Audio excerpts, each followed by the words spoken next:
Um, I'm new to my job.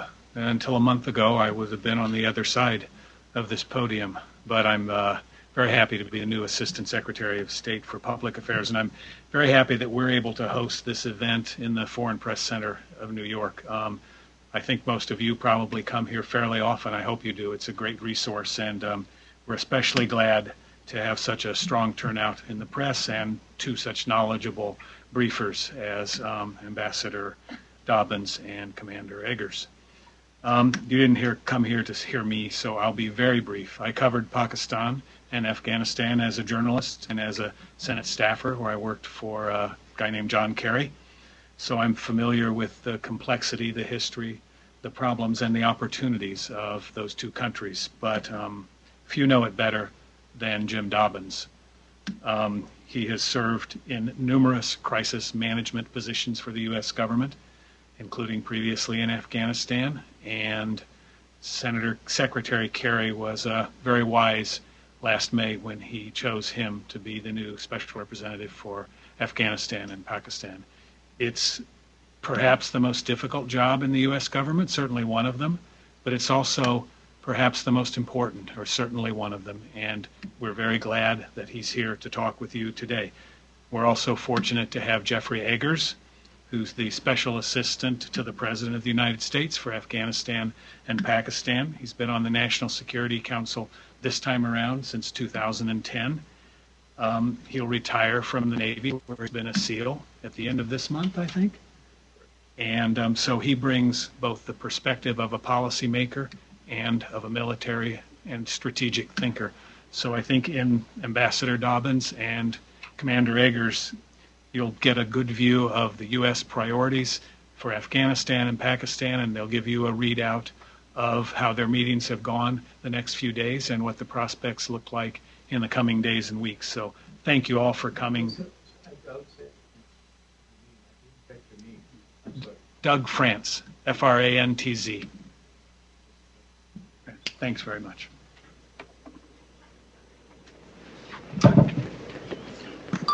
Well, thank you all for your coming. I want this mostly to be responsive to your questions. Jeff and I are here to take advantage of the many delegations present to consult on issues related to Afghanistan and Pakistan. Last week I attended a meeting of what's called the ICG, the International Contact Group, which is a group of officials, all of whom have jobs somewhat similar to mine. That is, they're responsible for Afghanistan and Pakistan in their respective foreign ministries. This has become a regular event. We meet 3 times a year. There's about 60 countries that send people. Afghanistan, of course, Pakistan, both participate. The focus of those groups is usually progress in Afghanistan across the spectrum of military security and civilian development issues. We've also, Jeff and I, of course, been meeting with both the Pakistani delegation and the Afghan representatives here, and with many of the other governments that are concerned about and have an interest in Afghanistan's progress and stability. With respect to Afghanistan, our focus, and I think the focus of the international community, has been in the short term on the negotiations that are currently underway between the United States and Afghanistan to create a new legal basis for the presence of American and international forces to advise and assist the Afghan national forces in 2015 and beyond. Those negotiations have been underway for almost a year. They have been increasingly intense in the last couple of months. The site of the negotiations has moved to Kabul. The level of participation has increased. Our negotiators are our ambassador in Kabul and commanding general in Kabul, and the Afghan National Security Advisor, and Dr. Ashraf Ghani, the transition coordinator for President Karzai, are the negotiators on the Afghan side. And we're hopeful that that negotiation will be concluded in the next several weeks. The slightly longer term focus and an even more important issue is the upcoming Afghan elections. There are a number of transitions that are underway in Afghanistan.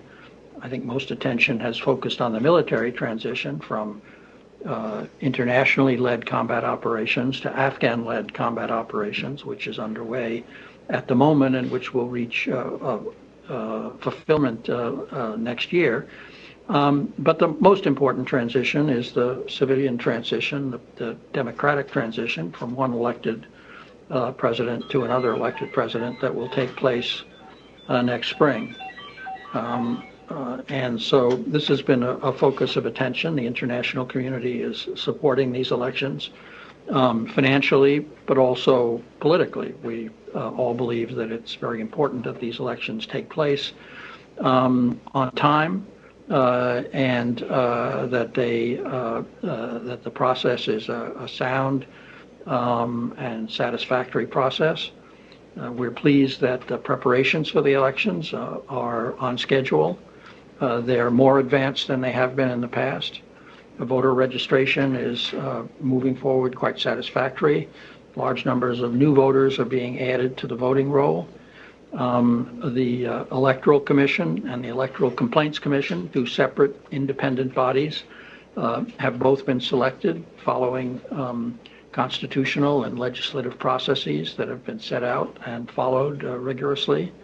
And we're optimistic that the elections will not only take place, but will take place in a positive atmosphere and produce a new leadership. I think it's notable that that you've had the first peaceful transition from one elected government to another in Pakistan just a few months ago, and Afghanistan is likely to replicate that in a few short months with its third free election in a row, and its first peaceful transition from one elected government to another. So I'll stop there, and Jeff, if you want to add anything, and then we can take questions. No, I would just say I'm glad to be here with you this afternoon. We're lucky to have the opportunity to be in New York with the delegations of Prime Minister Sharif and Foreign Minister Rasool, and spend some time with those delegations. Given all the issues that the ambassador laid out, that we're working on both bilateral fronts. So it's been a productive week so far. We have a couple more days to go, and I look forward to your questions. One moment. First, do you need the mic? State your name and organization. This is being transcribed. Iftikhar Ali from Associated Press of Pakistan and the Nation. Sir, a development that could have some impact on the situation in Afghanistan has taken place, which is a confirmation by the Indian Foreign Minister of a meeting with Pakistan Prime Minister in New York. Do you have any reaction to that? A very positive reaction. We're convinced that that a rapprochement between Pakistan and India, however long that may take, and it will undoubtedly be a long and difficult process, will be good for both of those countries, will be good for the international community. After all, confrontations between two nuclear armed powers have profound implications for the whole world, and in particular will be good for Afghanistan. The Pakistani-Indian competition is not the only reason that Afghanistan has seen conflict, but it's one of the reasons that have contributed to tensions. And to the extent that that competition is alleviated, it will help significantly stable Afghanistan, as well as advance the economies and the safety of the citizens of both Afghanistan and both Pakistan and India.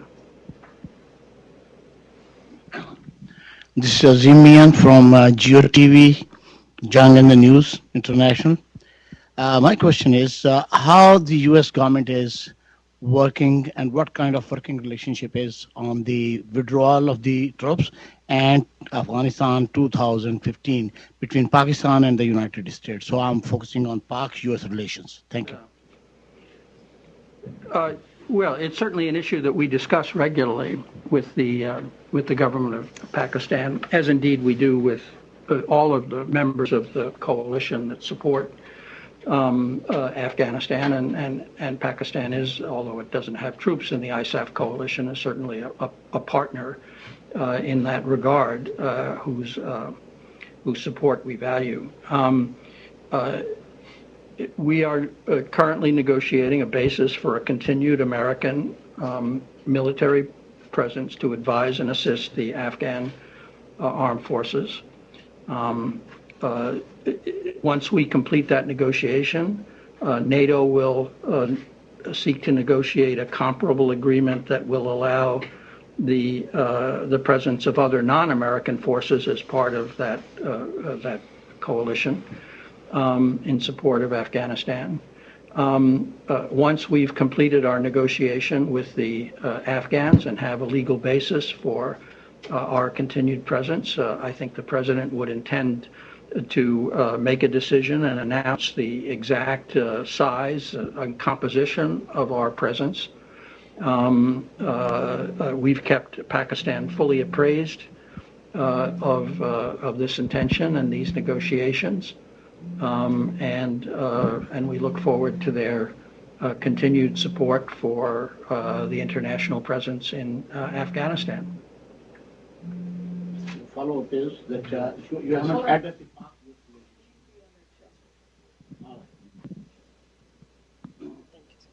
Ambassador, you have not addressed the Pak-US relationship, the points of convergence and points of differences between Pakistan and the United States over the withdrawal of Afghanistan and Afghanistan beyond 2015. I guess I haven't addressed them because I'm unaware of any. We need to do. Yeah. My name is Masood Haider. I represent Daily Dawn newspaper of Pakistan. Ambassador, while you briefed in Washington, you welcomed the release of Mullah Baradar, the Taliban leader who is going to go to Afghanistan.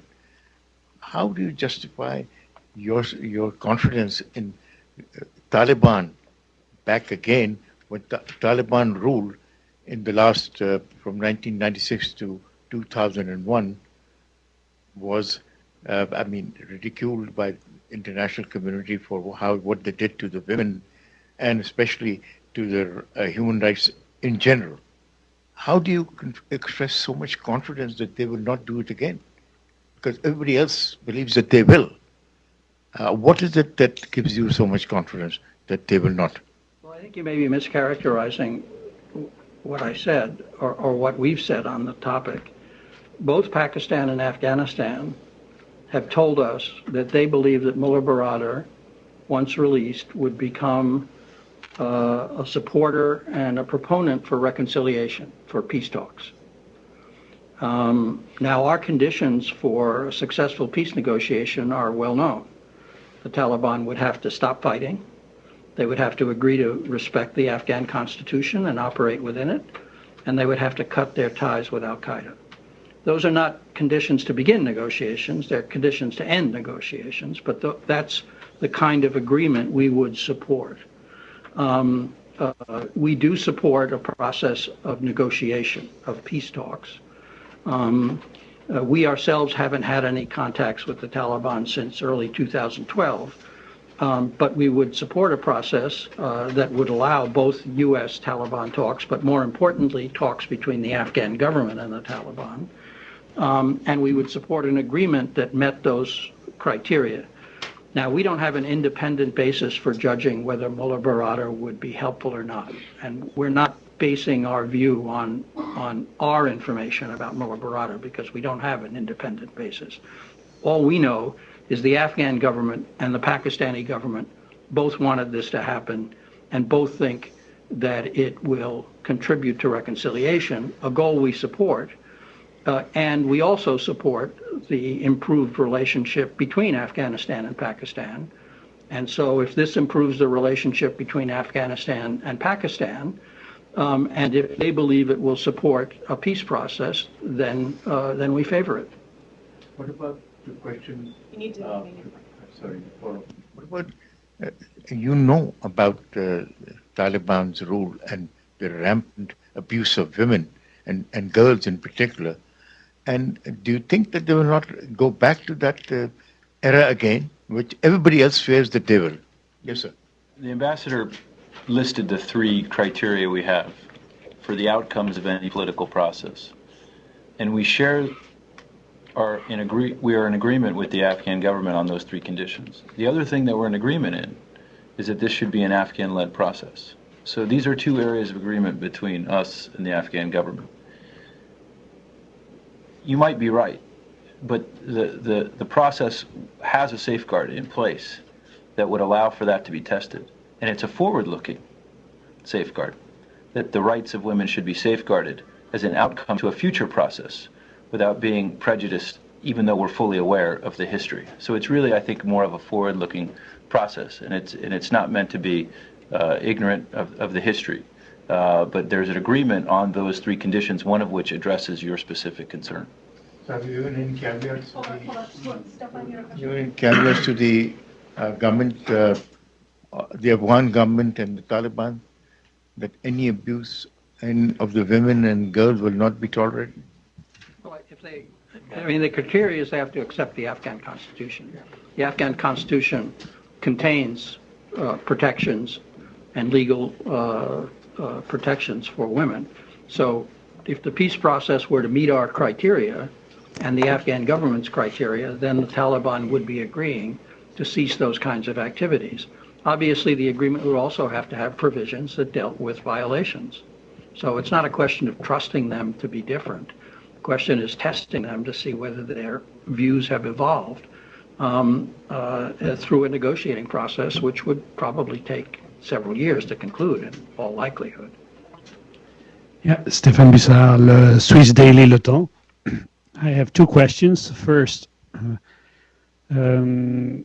actually, we know that the Russians are very worried about the U.S. withdrawal from Afghanistan because they fear that actually jihadists come across the border and things like that. How do you see this issue? Because obviously the Russians have also helped the U.S. With transit of material to Afghanistan and things like that. And they have a lot of expectations as far as this is concerned. They're very worried by the U.S. withdrawal. So if you could say a word about that. And my second question is about Pakistan. Once the withdrawal of American troops from Afghanistan is completed, maybe by the end of next year, what will happen with Pakistan? We know through the NSA leaks that the U.S. is very worried about what's happening in Pakistan. Thank you. Well, in terms of, Russia is one of the countries that we consult with closely on Afghanistan. We regard them, like others, as partners in an international effort, not partners in the military effort specifically, but partners more generally in the international effort. They attended the meeting I spoke of last week. I met bilaterally with their representative for Afghanistan and Pakistan, who incidentally is the same person I worked with back in 2001 when he and I worked together quite collaboratively to create the initial post-Taliban government, which eventually turned into the current regime. And I think the Russians, as you indicate, have been supportive. They've encouraged the countries of the former Soviet Union with whom they continue to have good relations to facilitate transit and logistic support for not just American, but NATO and other international forces. And I would anticipate them that they'll continue to be supportive in this regard. And I hope they're reassured by what we've told them, which is we're not withdrawing. We're reducing our presence, but we will have a substantial military advise and assist role, assuming the Afghans want us to stay. which I believe they do. The second question, anytime I get two questions, you always have to remind me the second. Pakistan beyond 15. The resumption of our strategic dialogue that Secretary Kerry essentially initiated or reinitiated last month is part of a bilateral plan with Pakistan that extends beyond the end of next year. It has the potential to continue what has been, I think, an improvement in that bilateral relationship among kind of a realistic but important set of areas. And the agenda for that strategic dialogue has a horizon that goes beyond the end of 2014, certainly. And in fact can allow, I think, that relationship to focus on a broader array of issues than perhaps has dominated the agenda in recent years just because of a focus on Afghanistan. So to your question, there is the possibility that there are some concerns, but there's also some opportunity there, and I think we both see that. Yeah, I mean, I think as regards Pakistani attitude toward Afghanistan, we note and take very seriously the statements by the Pakistani Prime Minister, who always emphasizes that Pakistan can't be secure if Afghanistan isn't at peace. And so we believe they will make an effort to contribute to Afghanistan's stabilization beyond the drawdown of international forces that we envisage. But we also want a relationship with Pakistan that transcends Afghanistan, doesn't ignore it, but goes on to a broader relationship. Hi, I'm Ramiza Nizami. I represent Nawai Waqt in the Nation. And sir, you just mentioned, assuming the Afghans want us to stay, which we think they do, President Karzai has chosen to visit China instead of being present at the UN General Assembly to take advantage of the opportunity to talk with the Americans, of course, about the potential bilateral security arrangement. I would like to invite your comments on that. And there's a second question, which I'll remind you of later as well.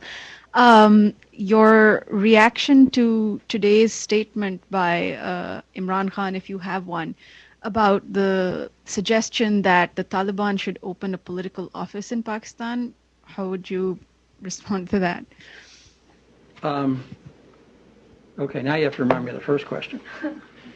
Karzai went to China. Karzai has been talking to American officials almost every day. I mean, the chief negotiator is our ambassador and the commanding general there, and they have regular access to Karzai. So, I mean, we're entirely supportive of going to China. China is playing an important role in leading a regional process to integrate the economies of the region. China is making investments in Afghanistan. China, I think, is supportive of the upcoming elections. They're supportive of a continued international role. I met with the Chinese officials just at lunch on last Friday and discussed the entire agenda. China participates in these regional forums. China is going to be chairing a regional forum looking at the integration of the economies of the countries surrounding Afghanistan in a way to make Afghanistan a peaceful, commercial bridge.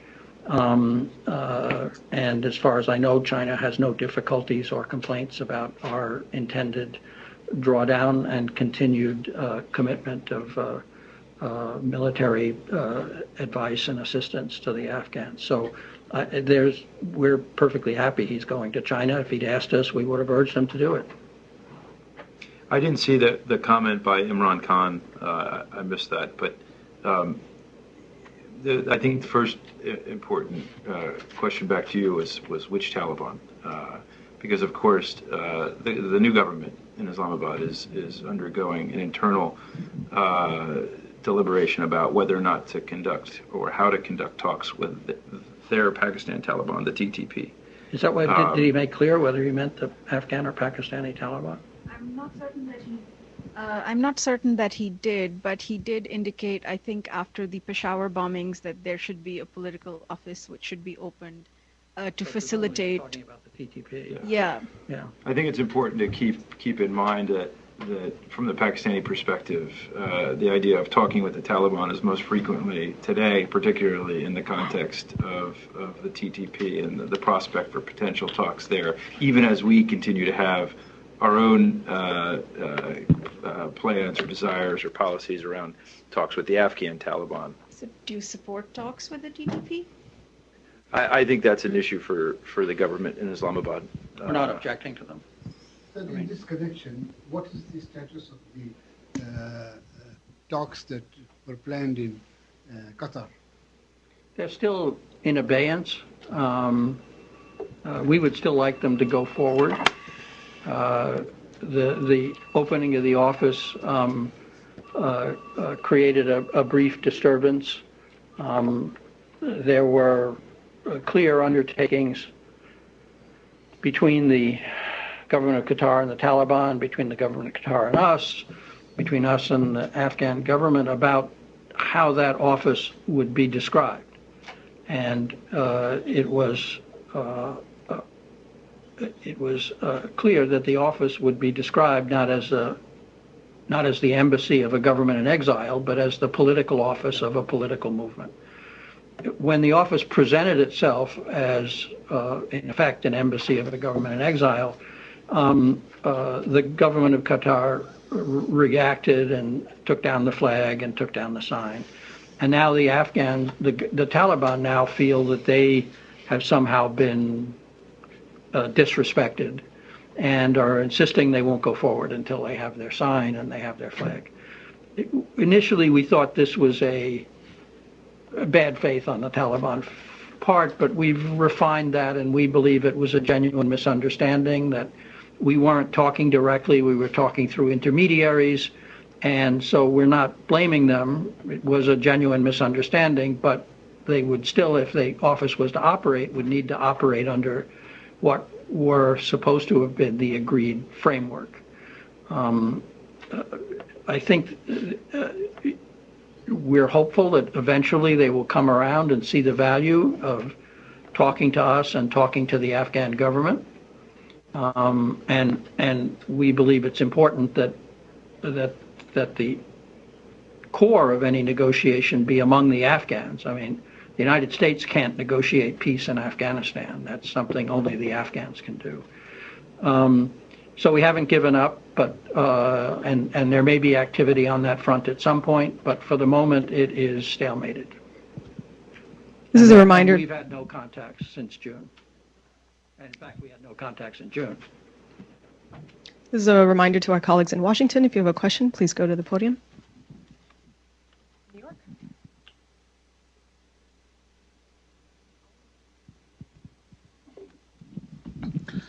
So in brief, as of today, can you tell us the status of your negotiations with Pakistan about the smooth withdrawal of the U.S. troops via Pakistan, if anything is happening? I don't know that there's any difficulties there. I think Pakistan has indicated that they continue to offer the lines of communication so that the withdrawal can take place. There may be some technical talks that have taken place, Jeff, that you're familiar with. I'm not. We have an understanding. We have arrangements for those lines of communication, which before the crisis in the bilateral relationship with Pakistan in 2011 were predominantly used to bring material into Afghanistan. And the understandings were built around that relatively singular direction of flow. After we resumed improved relations after that period, we undertook new arrangements by which we could actually use those same lines of communication to bring material out of Afghanistan. So they're absolutely relevant to the retrograde of the military equipment. But to your broader question of whether or not a reduction in troops has Pakistani interest because of potential stability implications. The international community has said, not just the United States, but through the NATO summit in Chicago last year, the Tokyo conference, that it will remain committed. And the United States will remain committed, not just with the provision of troops to do the train and advise mission, but as well with financial assistance and security and civilian assistance forms. And that model, beyond the end of the combat mission in 2014, is designed to protect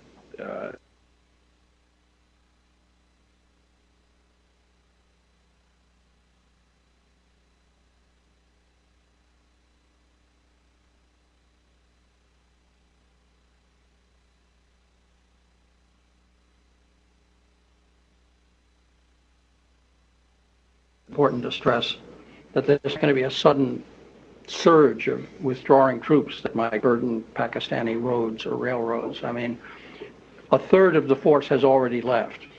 So we had 100,000 troops there. There are now 60-some thousand troops. So a third of the force is already gone. Half of the force that's there will leave by March, leaving 30-some thousand for the rest of the year. And then that force will gradually be drawn down to some lower number.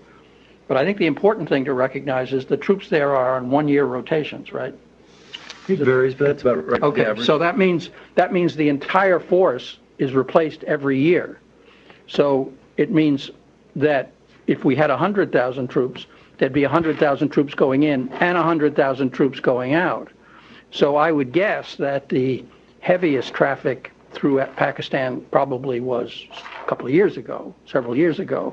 So there'll certainly be, and even if we have a much smaller number there, Pakistan will still be logistically important as one of several ways of supplying those troops, but as, frankly, the cheapest way. Sir, how far you see the relationship with the present Pakistani government vis-a-vis the previous Pakistani government, and in accordance with the U.S. Foreign policy to those areas, specifically Pakistan? Well, I think what distinguishes the current Pakistani government from the previous one is this one has a much stronger mandate. It has a majority, an absolute majority in the parliament. It had a strong electoral result. It is therefore potentially a government that's more capable of delivering on its promises, a government that's more capable of addressing Pakistan's pressing economic and security needs, and therefore is potentially a more powerful partner. Any last questions in New York? Final call for Washington. Okay, well, with that, we conclude today's event. Thank you so much for being here. Have a good afternoon. Thank you.